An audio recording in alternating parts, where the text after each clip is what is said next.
যে পদার্থ সে কোন পদার্থ নাফাক জায়গায় গেলে নাফাক হয়। পাথর একটা পদার্থ, টয়লেটে ফেলে দিলে নাফাক হয়। মাটির ঢেলা একটা পদার্থ, টয়লেটে ফেলে দিলে নাফাক হয়। গাছের পাতাও একটা পদার্থ, টয়লেটে পড়লে নাফাক হয়। এক্সরে মেশিনের ফোকাস পদার্থ নয়, পেটের ভিতরের পেশাব পায়খানা ভেদ করে ফিন পর্যন্ত যায়, নাপাক হয় না। আপনাদের বোঝা দরকার যে পায়খানার মধ্যে পাথর ভরলে নাপাক হয়, এই পায়খানার মধ্যে লাইটের আলু ভরলে লাইটের আলু নাপাক হয় না কেন? হাসলে হবে না, জবাব দিতে হবে। নাপাক জায়গায় পদার্থ ভরলে নাপাক হয়, পদার্থ না এমন জিনিস নাপাক জায়গায় থাকলেও নাপাক হয় না। খোলা মাঠে যদি একজনে পায়খানা করে, পেশাব করে, আর ওই পেশাব পায়খানার মধ্যে যদি সূর্যের আলো পড়ে, চন্দ্রের আলো পড়ে, ওই দিন থেকে চন্দ্র সূর্যের আলো নাপাক হয়ে যায়। কেন নাপাক হবে না? তাইলে এই লামজাবিরা যে প্রশ্ন করলো, আল্লাহ যদি সব জায়গায় থাকেন তাহলে তো টয়লেটেও থাকবেন, থাকলে তো নাপাক হয়ে যাবে। এটা যুক্তি না কুযুক্তি? কুযুক্তি। এই কুযুক্তি দিয়া কোরআন বিরোধী আকীদা মুসলমানদের শিক্ষা দেওয়া যাবে না।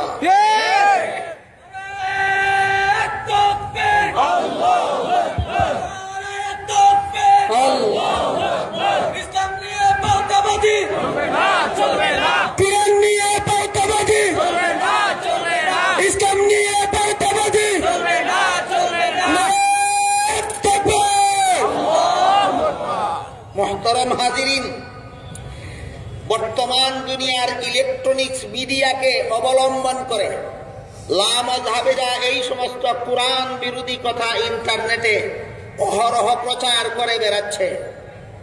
আপনারা যারা জনসাধারণ মুসলমান, আপনাদের খবর থাকা তো দূরের কথা, বর্তমান সমাজের অনেক সাধারণ আলেমগণেরও খবর নাই। এরা সারা দুনিয়া জুড়ে ইন্টারনেটের মাধ্যমে এই সমস্ত বেঈমানি, কুফরি, শয়তানি আকীদা বিশ্বাস সহিহ ইসলামের নামে প্রচার করে বেড়াচ্ছে।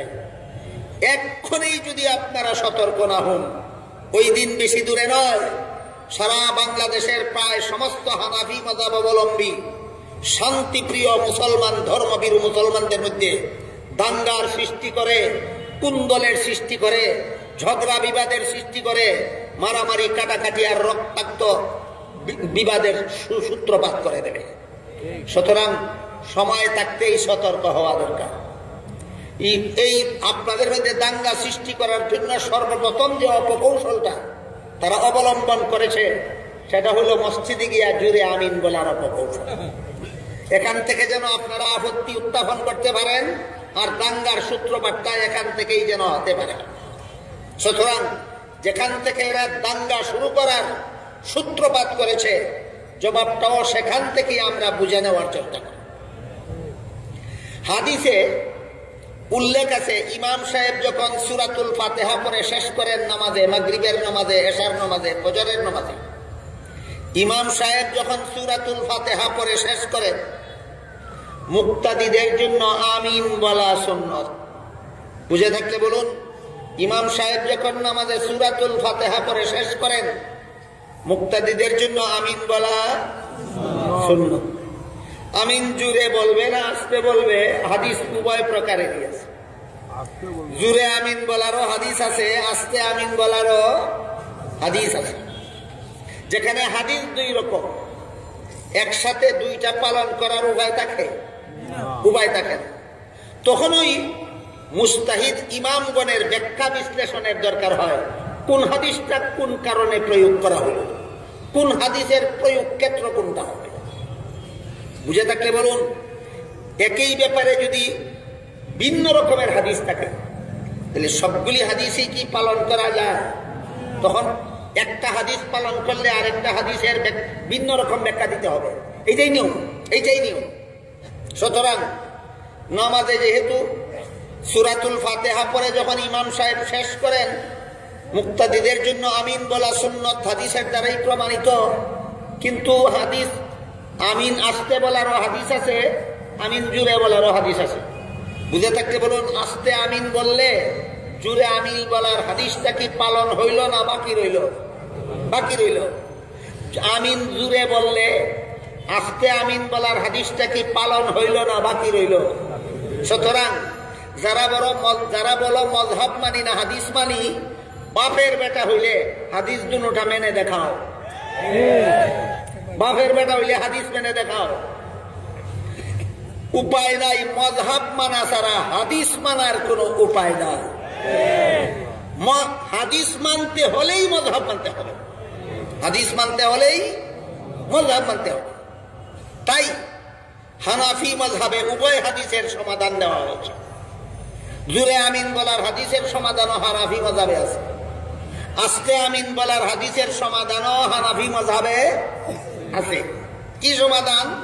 হানাফি মজহবে এর সমাধান হলো জুরে আমিন বলার হাদিসগুলি জায়েজ বুঝাবার জন্য প্রয়োগ করা হয়েছে, আস্তে আমিন বলার হাদিসগুলি সোয়াব আছে বুঝাবার জন্য ব্যবহৃত হয়েছে। জুরে আমিন বললে জায়েজ আছে, আস্তে আমিন বললে সোয়াব আছে। বলুন, একটা কাজ একভাবে করলে জায়েজ আছে আর একভাবে করলে সোয়াব আছে, এমত অবস্থায় কোনভাবে করা উচিত? সোয়াব আছে।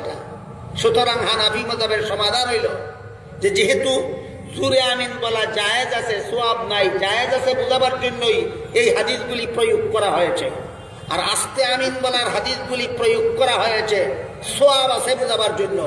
এখানে যদি লামাযহাবীরা সোয়াব আছে বুঝাবার জন্য যে হাদিস প্রয়োগ করা হয়েছে সেই হাদিস অমান্য করে জায়েজ আছে হাদিস মান্য করতে চায়, তাহলে আমি বলবো কোন কোন হাদিসে বিবি তালাক দেওয়ার কথাও আছে, কোন কোন হাদিসে বিবি নিয়ে জীবন যাপন করার কথাও আছে। হাদিসে বিবি তালাক দেওয়ার কথাও আছে, বিবি নিয়ে সংসার করার কথাও আছে। তালাক দিলে তো আর সংসার করা যায় না, সংসার করতে গেলে তো আর তালাক দেওয়া যায় না। সুতরাং দুটো হাদিস একসাথে পালন করা যাবে না। তাহলে এইবার দুই হাদিস মানব কিভাবে? তালাক দেওয়ার হাদিসটা জায়েজ আছে বুঝাবার জন্য, আর জীবন যাপন করার হাদিসটা সোয়াব আছে বুঝাবার জন্য।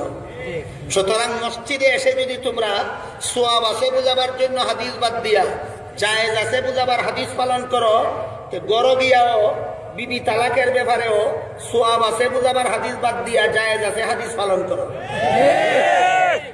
কথা বুঝে আসলো কিনা? যেহেতু তালাক দেওয়া জায়েজ আছে, আবার তালাক না দেওয়া সোয়াবও আছে, হাদিসও তো দুটোই আছে।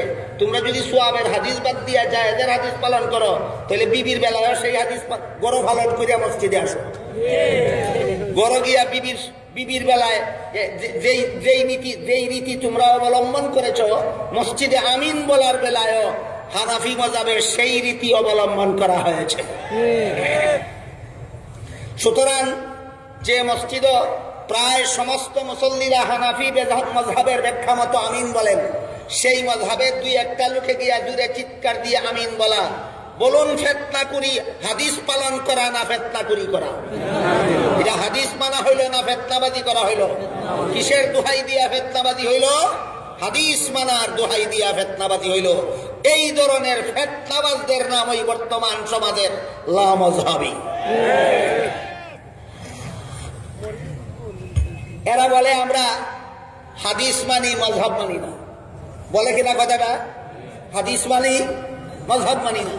আমার এতক্ষণের কথা বুঝে থাকলে বলুন, মযহব না মানা পর্যন্ত হাদিস মানার কোন উপায় আছে? মযহব না মানা পর্যন্ত হাদিস মানার কোন উপায় নাই। হাদিস মানতে হইলে আগে মযহব মানতে হবে। এরা আরো বলে থাকে আপনাদেরকে ধোঁকা দেওয়ার জন্য, আপনাদেরকে বিভ্রান্ত করার জন্য বলে থাকে। সত্যই যদি ইসলামে কোনো মযহব থাকতো, মুহাম্মদুর রাসূলুল্লাহর কাছ থেকে ইসলাম শিখেছেন সর্বপ্রথম সাহাবায়ে কেরাম।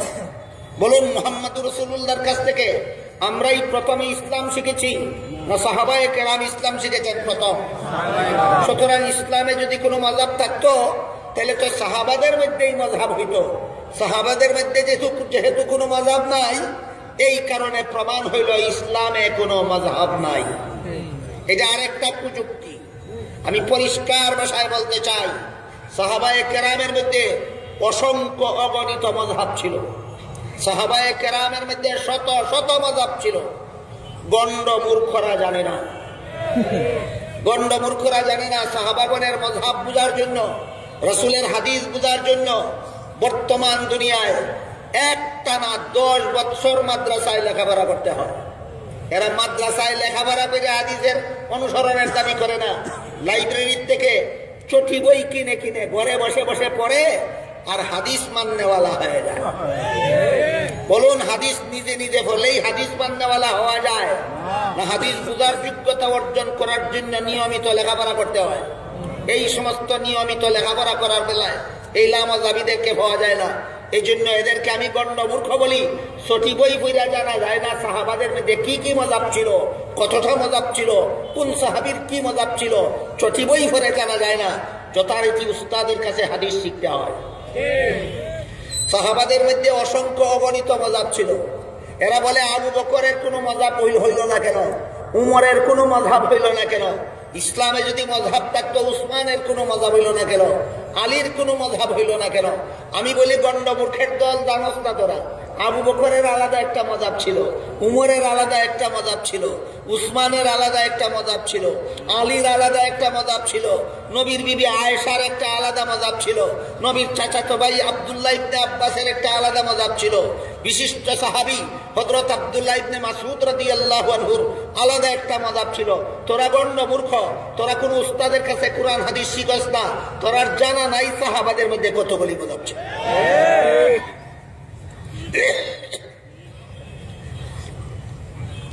আজকের মতো একটা উদাহরণ পেশ করি আপনাদের সামনে। বলুন, রাসূল করিম সাল্লাল্লাহু আলাইহি ওয়াসাল্লামের সাহাবায়ে কেরামের মধ্যে সর্বশ্রেষ্ঠ সাহাবীকে, 1 নম্বর সাহাবী, আল্লাহর কাছে রাসূলের সাহাবাগণের মধ্যে যে সাহাবীর মর্যাদা সবচেয়ে বেশি, ইনি হলেন হযরত আবু বকর সিদ্দিক রাদিয়াল্লাহু আনহু। হযরত আবু বকর সিদ্দিক রাদিয়াল্লাহু আনহুর আলাদা একটা মযহাব ছিল, গণ্ড মূর্খের দলে জানে না।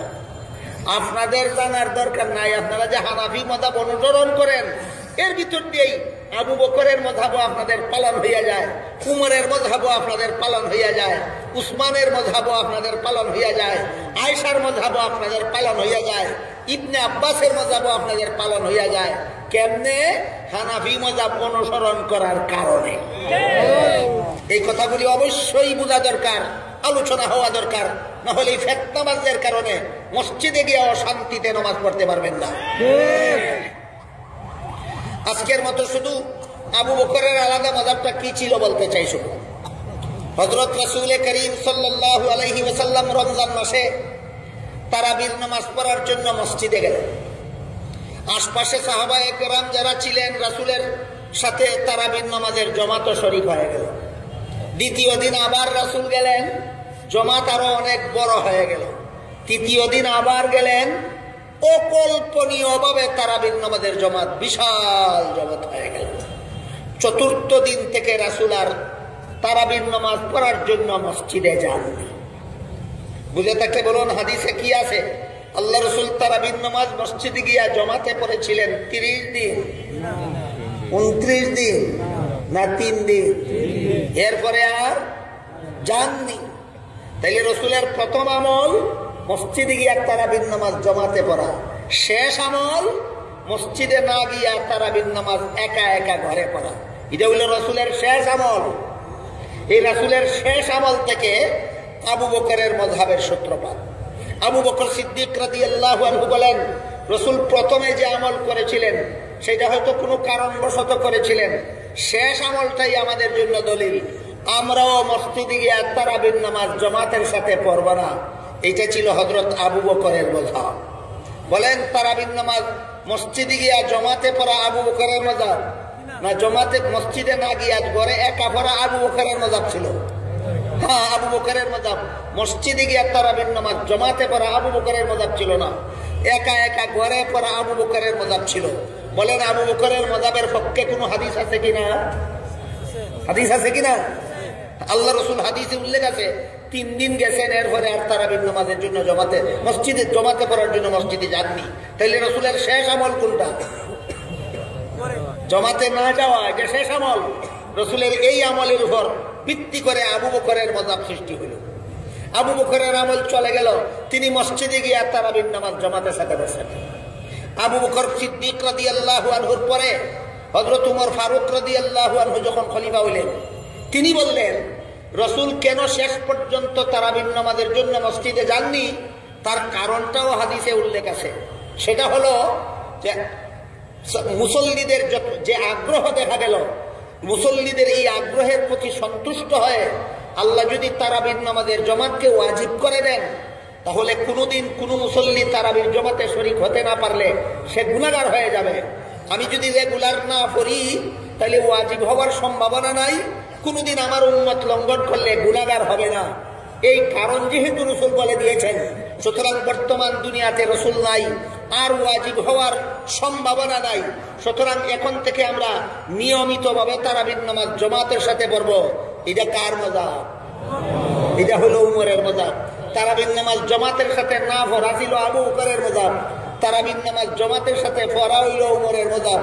কোন মজাবটা, কোন মজাবের কথাটা, কোন মজাবের সমর্থন হাদিসে নাই? উভয় মজাবের সমর্থন হাদিসে পাওয়া যায়। আবু বকরের মজাব রাসূলের হাদিসের সমর্থনে ছিল, উমরের মজাব রাসূলের হাদিসের সমর্থনে ছিল। ঠিক তেমনি ভাবে বর্তমান দুনিয়ায় হানাফি মজাব কোরআন হাদিসের সমর্থনে, শাফিঈ মজাব কোরআন হাদিসের সমর্থনে, মালিকি মজাব কোরআন হাদিসের সমর্থনে, হাম্বলি মজাব কোরআন হাদিসের সমর্থনে। এরপর দেখুন আরো মজার কথা, বুঝে থাকলে বলুন, হযরত আবু বকর সিদ্দিক রাদিয়াল্লাহু আনহুর আলাদা কোনো মাযহাব ছিল কিনা? হযরত উমর ফারুক রাদিয়াল্লাহু আনহুর আলাদা কোনো মাযহাব ছিল কিনা? দুই মাযহাবের একটা মাযহাবও যদি মানো না, তাহলে তারাবির হাদিস মানার কোনো পথ নয়। যে হাদিসে তারাবির নামাজের কথা আছে, সেই হাদিস মানতে হইলে হয়তো আবু বকরের মাযহাব মানতে হবে, আর না হয় উমরের মাযহাব মানতে হবে। হানাফি মাযহাব উভয় মাযহাবের সমন্বয় সাধন করে দিয়েছে। এবার দেখুন, আবু বকরি মাযহাব হানাফি মাযহাবের ভিতরেই আছে, উমরি মাযহাব হানাফি মাযহাবের ভিতরেই আছে। যদি আপনারা হানাফি মাযহাব অনুসরণ করেন, আবু বকরি মাযহাব পালন করারও ব্যবস্থা আছে, উমরি মাযহাব পালনেরও ব্যবস্থা আছে। কিভাবে? হানাফি মাযহাব মতে সমাধান হইল যে আমরা নিয়মিত তারাবির নামাজ জামাতের সাথে এই মসজিদে পড়ব। কার মাযহাব হইল? উমরের মাযহাব। কিন্তু যদি অগত্যা কেউ তারাবির জামাতে শরীক হতে না পারে, সে গুনাহগার হবে না। এবার কার মাযহাব হইল? কার মাযহাব? আবু বকরের মাযহাব। সুতরাং চার মাযহাবের চার ইমাম এই কাজটাই করেছেন। সাহাবায়ে কেরামের মধ্যে যত মাযহাব ছিল, সবগুলি মাযহাবকে চার মাযহাবের মধ্যে সমন্বয় সাধন করে দিয়েছেন। বর্তমান দুনিয়ার যত মুসলমান চার মাযহাবের কোনো না কোনো মাযহাবের অনুসরণ করবে, হেদায়েত প্রাপ্ত হবে, সাহাবায়ে কেরামের মাযহাবের অনুসারী হয়ে যাবে। তারাবির নামাজ আল্লাহ রাসূল কত রাকাত পড়েছিলেন, সাহাবায়ে কেরাম কত রাকাত পড়েছিলেন, এবার শুনুন। এটা নিয়ে ওলামা মাযহাবিরা ইত্রামি করে, ইত্রামি লামাযহাবিরা তারাবির নামাজের রাকাত সংখ্যা নিয়ে বর্তমান মুসলমান সমাজে দ্বন্দ্ব সৃষ্টি করার জন্য, মুসলমানে কুন্দল সৃষ্টি করার জন্য, মুসলমানে মারামারি সৃষ্টি করার জন্য তারাবির নামাজের রাকাত সংখ্যা নিয়ে যে ইত্রামিটা করে, এই ইত্রামিটাও আপনাদের পরিষ্কার বুঝে যাওয়া দরকার। পৃথিবী বিখ্যাত হাদিসের কিতাবে উল্লেখ আছে, হযরত রাসূল করিম সাল্লাল্লাহু আলাইহি ওয়াসাল্লাম তারাবির নামাজ 20 রাকাত পড়তেন। বলুন, আল্লাহ রাসূল তারাবির নামাজ কত রাকাত পড়তেন বলে হাদিসে উল্লেখ আছে? 20 রাকাত। লামাযহাবিরা বলে এই হাদিস জয়ীফ হাদিস মানি না। এই এদের আরেকটা বদ খাসালত, এদের আরেকটা কুঅভ্যাস, কথায় কথায় জয়ীফ হাদিস বলে হাদিসের কথা উড়াইয়া দেওয়া, আবার হাদিস মানার দাবি করা। আপনারা কি মনে করেন কোন ইমামের কথার দাম বেশি, না এর চেয়ে রাসূলের জয়ীফ হাদিসের দাম বেশি? জয়ীফ হাদিসের দাম বেশি। জয়ীফ হাদিস না সহিহ হাদিস, হাসান হাদিস না জয়ীফ হাদিস, এটা আরেক স্বয়ং সম্পূর্ণ আলোচনা। এইগুলি বর্তমানে আপনাদের পুরাপুরি না বুঝলেও মোটামুটি বোঝা দরকার। এই ফেতনাবাদদের ফেতনার থেকে নিজেদের ঈমান আমল হেফাজত করার স্বার্থে। আপাতত তারাবির রাকাত সংখ্যা নিয়ে এরা যে ইত্রামিটা করে, এটা বোঝার চেষ্টা করি। মুহাম্মদুর রাসূলুল্লাহ সাল্লাল্লাহু আলাইহি ওয়াসাল্লাম তারাবির নামাজ 20 রাকাত পড়তেন বলে মুসান্নাফে ইবনে আবি শায়বা নামক হাদিসের কিতাবে উল্লেখ আছে। লামাযহাবিরা বলে হাদিসটা জয়ীফ। হ্যাঁ, এই হাদিস জয়ীফ, কিন্তু সহিহ হাদিসে উল্লেখ আছে, আল্লাহ রাসূল বলেন, আলাইকুম বিসুন্নতি ওয়া সুন্নাতিল খুলাফাইর রাশিদিন আল মাহদিয়িন। হে আমার উম্মত মুসলমানেরা, যেমন ভাবে আমার সুন্নত অনুসরণ করা তোমাদের জন্য কর্তব্য, ঠিক তেমনি ভাবে আমার খুলাফায়ে রাশিদিনের সুন্নত অনুসরণ করাও তোমাদের জন্য কর্তব্য। এটা জয়ীফ হাদিস না, এটা সহিহ হাদিস। বলুন, রাসূলের সুন্নত অনুসরণ করা যেভাবে উম্মতের জন্য কর্তব্য, তেমনি ভাবে খুলাফায়ে রাশিদিনের অনুসরণ করাও উম্মতের জন্য কর্তব্য। এই হাদিসটাও জয়ীফ না সহিহ? সহিহ হাদিস। এই হাদিসের আলোকে পরিষ্কার প্রমাণিত হয়ে যায় হযরত ওমর ফারুক রাদিয়াল্লাহু আনহু যে তারাবির নামাজ মসজিদে জামাতের সাথে চালু করেছিলেন, পরিষ্কার ভাষায় উল্লেখ আছে হাদিসে 20 রাকাত 20 রাকাত 20 রাকাত। এটা জয়ীফ হাদিস নয়, এটা সহিহ হাদিস। একটা কথা যদি জয়ীফ হাদিসেও থাকে, সহিহ হাদিসেও থাকে, এই কথাটা জয়ীফ হাদিসে আছে এই জন্য মানব না, না সহিহ হাদিসেও আছে তাই মানতে হবে না? বুঝেন নাই নীতিটা? একটা কথা জয়ীফ হাদিসেও আছে, সহিহ হাদিসেও আছে। জয়ীফ হাদিসে আছে বলেই মানব না, না সহিহ হাদিসেও আছে তাই মানতে হবে। ঠিক তেমনি ভাবে 20 রাকাত তারাবির কথা জয়ীফ হাদিসেও আছে, 20 রাকাত তারাবির নামাজের কথা সহিহ হাদিসেও আছে। লামাযাবিরা এই ইত্রামিটা করে থাকে, সহিহ হাদিসের কথা লুকাইয়া রাখে আর জয়ীফ হাদিসের বাহানা করে 20 রাকাত তারাবির হাদিস মানে না। বরং তারা তারাবির নামাজ 8 রাকাত বলে দাবি করে। তারা হাদিস দিয়া দলিল দেয় তারাবির নামাজ 8 রাকাত। এবার শোনেন হাদিসটা কি। লামাযাবিরা তারাবির নামাজ 8 রাকাত এই দাবির পক্ষে যে হাদিসের দ্বারা দলিল দেয়, হাদিসটা কি? হাদিস শরীফে উল্লেখ আছে আল্লাহ রাসূল সাল্লাল্লাহু আলাইহি ওয়াসাল্লাম বিতির সহ 11 রাকাত পড়তেন। কি সহ? বিতির সহ। তাহলে 11 রাকাত থেকে বিতিরের 3 রাকাত বাদ দিলে কত রাকাত থাকে? 8 রাকাত। এই 8 রাকাত নামাজ যে হাদিসে উল্লেখ আছে, সেই হাদিসে পরিষ্কার ভাষায় উল্লেখ আছে আল্লাহর রাসূল এই 8 রাকাত নামাজ 12 মাস পড়তেন। 12 মাস 12 মাস। সুতরাং এই 8 রাকাত তারাবি, যে 8 রাকাত নামাজ রাসূল 12 মাস পড়তেন, এটা তারাবি না তাহাজ্জুদ? সুতরাং কিসের হাদিস দিয়া কিসের দলিল দেয়? তাহাজ্জুদের হাদিস দিয়া তারাবির দলিল দেয়। ইত্রামি আর কারে কয়?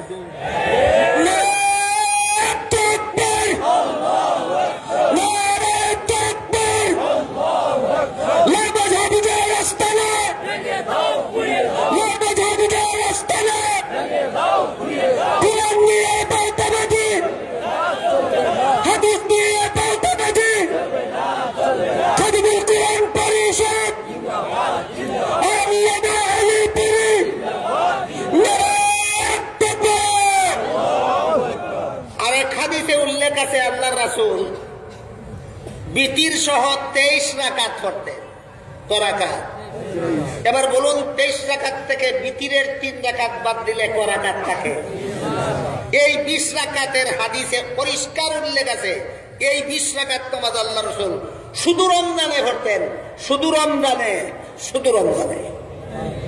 বলুন 8 রাকাতেরও হাদিস আছে কিনা? 20 রাকাতেরও হাদিস আছে কিনা?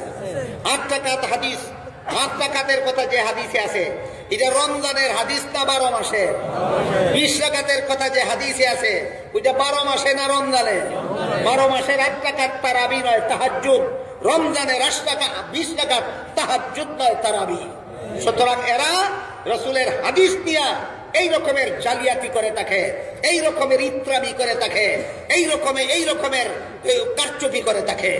এই এদের নাম হইল লামাযাবি। বাকি রইল সহিহ হাদিস মানব না জয়ীফ হাদিস মানব। এরা আরেকটা দুঃখা দিয়া থাকে, কয় আমরা হাদিসও যে মজাব তো মানি না, হাদিসও যে মানি সহিহ হাদিস মানি, অন্য হাদিস মানি না। সবচেয়ে বড় মজার ব্যাপার হইল সহিহ হাদিস কাকে বলে ইনশাআল্লাহ আগামীকাল বলবো। সহিহ হাদিস কাকে বলে ইনশাআল্লাহ আগামীকাল বলবো। আজকে শুধু বলতে চাই সহিহ হাদিস কাকে বলে এই ব্যাপারেও দুইটা মজাব আছে। একটা ইমাম মুসলিমের মযহাব, একটা ইমাম বুখারীর মযহাব। বলুন সহিহ হাদিস কাকে বলে এই নিয়েও মযহাব আছে কটা? দুইটা। ইমাম মুসলিমের মযহাব মতো এক রকমের হাদিসকে সহিহ হাদিস বলে, ইমাম বুখারীর মযহাব মতো আরেক রকমের হাদিসকে সহিহ হাদিস বলে। এখন তুমি যে সহিহ হাদিস মানো আর কোন হাদিস মানো না, বুখারীর মাযহাব মতো সহিহ হাদিস মানো না মুসলিমের মাযহাব মতো সহিহ হাদিস মানো?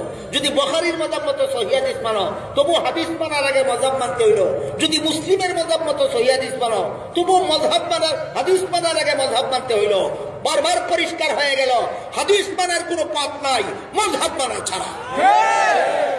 সুতরাং যারা মাযহাব মানে না এদের পক্ষে হাদিস মানারও কোনো উপায় নাই, এদের পক্ষে কুরআন মানারও কোনো উপায় নাই। আজকের মতো এই আলোচনাটা এখানে অসমাপ্ত রইল। ইনশাআল্লাহ আগামীকাল অসমাপ্ত আলোচনা সমাপ্ত করা হবে।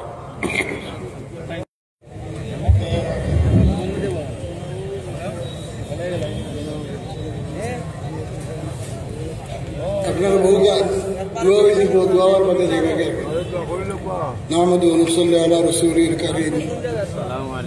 আম্মা বা'দু, আউযু বিল্লাহি মিনাশ শাইতানির রাজীম। বিসমিল্লাহির রাহমানির রাহিম।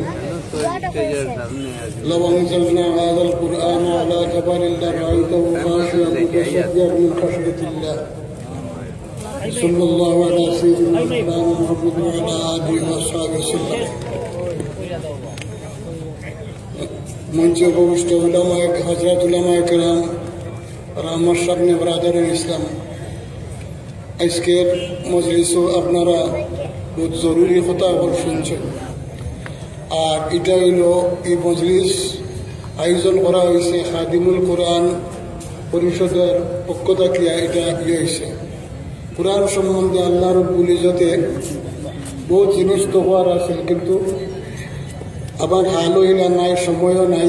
এরদা হইয়া কোরআন সম্বন্ধে আল্লাহ রাব্বুল ইজ্জতে কইছেন যে এটা যদি ফালের উপরেও নাজিল করা হইত তে ফালও কোরআনের বয়ে ফাড়িয়া টুকরা টুকরা রেসার জায়গা গুড়া গুড়া জায়গা লগাইতে পার। এই ফাল বলতে বাংলাদেশি ফাল নাই, আরবি ফাল। আরবি ফাল হইল পাত্তরের ফাল। পাত্তরের ফাল যদি কোরআন নাজিল হইত তবুও ফাল রেজারতে পারল না, অনেক রেজার যা গুড়া গুড়া হয়ে গেল। এই কোরআন নাজিল হইছে আপনার, এই কোরআন হইল আল্লাহর কালাম। হাদিসের মধ্যে আইছে হুজুরে ফরমায় তাবাররাক বিল কোরআন ফাইন্নাহু কালামুল্লাহি ওয়া খারাজা মিনহু। কোরআন থেকে বরকত লো, কোরআন থেকে বরকত লো। কেন? ওইটাও আল্লাহর কালাম। আসমান থেকে 103টা কিতাব নাজিল হয়েছে, প্রত্যেকটা হইল কিতাব। আর একমাত্র এই কোরআন শরীফ হইল আল্লাহর কালাম। এটা কিতাবও আর আল্লাহর কালামও, বাকি কোনোটা আল্লাহর কালাম নাই। কেন? আল্লাহ রাব্বুল ইজ্জতে এটা তাকাল্লুম করিয়া বিষয়। তিলকা আয়াতুল্লাহি নাতলুহা আলাইকা বিল হক। আল্লাহ এটা আমি তিলাওয়াত করে দিছি। জিবরাইল ফেরেশতা তিলাওয়াত করিয়া হুজুর সাল্লাল্লাহু আলাইহি সাল্লামের কলবের মধ্যে নাযালা বির রূহুল আমিন আলা কলবিকা লিতাকুনা মিনাল মুনজিরিন। হুজুরের কলব নাজিল করছে। আব যে কোরআন ফাড়ের উপরে নাজিল হইলে ফাড় রেজা রেজা টুকরা টুকরা গেলে এই কলব হুজুরের, এই কোরআন হুজুরের কলব নাজিল করায় আপনার কোরআন ঠান্ডা হয়ে গেছে। ঠান্ডা হয়ে গেছে। যেটা ব্রিজও কোনো জিনিস রাখলে আপনার গরম জিনিস লাগলেও ঠান্ডা হয়ে যায়, তো হুজুরের কলব সইলেছে কোরআনে। এখন হুজুরে তার জবান দিয়া, কলব থেকে জবান দিয়া কোরআন তিলাওয়াত করছেন। আর আমরা উম্মতে সবে কোরআন পড়ি, আর তোর জবানও জ্বলেন না, কিচ্ছু নাই। এত জবরদস্ত কোরআন, যার মুতাকাল্লিম আল্লাহ হুজুর সাল্লাল্লাহু আলাইহি ওয়াসাল্লামের এই কোরআন হুজুরের কলব নাজিল করার দায়। এর আগে হুজুরের সিনা চাক করা হয়েছে, 2বার তো হয়েছেও, এর মাঝে সুবা নাই খেয়া হয়েছেন 3বার হয়েছে। এরপরে কোরআন নাজিল হইতে যখন প্রথম অবস্থায় হুজুর সাল্লাল্লাহু আলাইহি ওয়াসাল্লাম গারে হেরাত আসলা, জিবরাইল ফেরেশতা আইয়া হুজুরে গারে হেরা থেকে বার করিয়া ছাপ দিচ্ছেন, সিনার লগে সিনা মিলে যা 3বার দিচ্ছেন। হুজুর সাল্লাল্লাহু আলাইহি ওয়াসাল্লামের বুখারী শরীফের রওয়ায়েতে আছে, হুজুরে ফরমাইছেন যে আমার এত তকলিফ হয়েছে যে এটা সহ্যর বাড়া গেছিল। নকশবন্দিয়ার বুজুর্গ হলে কইন এই চাপ দেওয়ারে তারার ফিরাকির 4টা লাইন আছে। একটা হইল চিশতিয়া, একটা হইল নকশবন্দিয়া, একটা হইল কাদিরিয়া, একটা সরবতিয়া। তো নকশবন্দিয়া বুজুর্গ একটা তওয়াজ্জু দেন, আত্মিক বিকাশ। তো তারা কইরা জিবরাইল ফেরেশতায় তওয়াজ্জু হইল 4 কিসিম। একটা হইল তওয়াজ্জু ইনকাসি, যেটা আয়নার কাছে আপনি জানতে আপনার চেহারা দেখবেন আয়নার মধ্যে, আয়নায় আপনার হাত দিছে কি, এটা হলো ইনকাসি। একটা হইলো ইলকাই, একটা হইলো ইসলাহি, একটা হইলো ইত্তেহাদি। যাই তার ব্যাখ্যাটা আমি যাইয়েন না। জিবরাইল ফেরেশতা হুজুর সাল্লাল্লাহু আলাইহি ওয়াসাল্লামের নকশবন্দিয়া বুজুর্গের কথা মতো তাওয়াজ্জুদ ইসলাহি, এটা তাওয়াজ্জুহ ইত্তেহাদি। হুজুর আকরাম সাল্লাল্লাহু আলাইহি ওয়াসাল্লামের কলবরে এমনভাবে করছেন, তৈরি করছেন যে একটা হুজুরের বশরিয়তর খাসিয়ত থাকি মলকিয়তের খাসিয়ত হুজুর সাল্লাল্লাহু আলাইহি ওয়াসাল্লামের ট্রান্সফার হয়ে গেছেন, যার কারণে কোরআন হুজুর সাল্লাল্লাহু আলাইহি ওয়াসাল্লামের কলবে জারি হয়েছে। আর হুজুরের কলব ছোঁয়ার কারণেও কোরআন ঠান্ডা হয়ে গেছে। এখন আমরা পড়তাম বাড়ি আর কোনো অসুবিধা হত না। যাই হোক, এই কোরআনের আল্লাহ মুতাকাল্লিম আর প্রত্যেকটা আয়াত আপনার তার মধ্যে আল্লাহর খাস তজল্লি আছে। যারা বুঝবার ক্ষমতা আছে তারা বুঝেন। কারণ মুতাকাল্লিম নামত আপনার কাছে যদি একজন পাগলে আইয়া কুত্তা মাতে, তো পাগল তার মাতটাকে চিনি লিবে পাগল। এক বুদ্ধিমান মানুষে মাতলে বুঝি লিবে এই মানুষ বুদ্ধিমান। আলিম মানুষে মাতলে বুঝবা মানুষ আলিম। ডাক্তারে মানলে বুঝা ডাক্তার, আপনার ইঞ্জিনিয়ারে মানলে বুঝেন কথা দিয়া মানুষ চিনা যায়।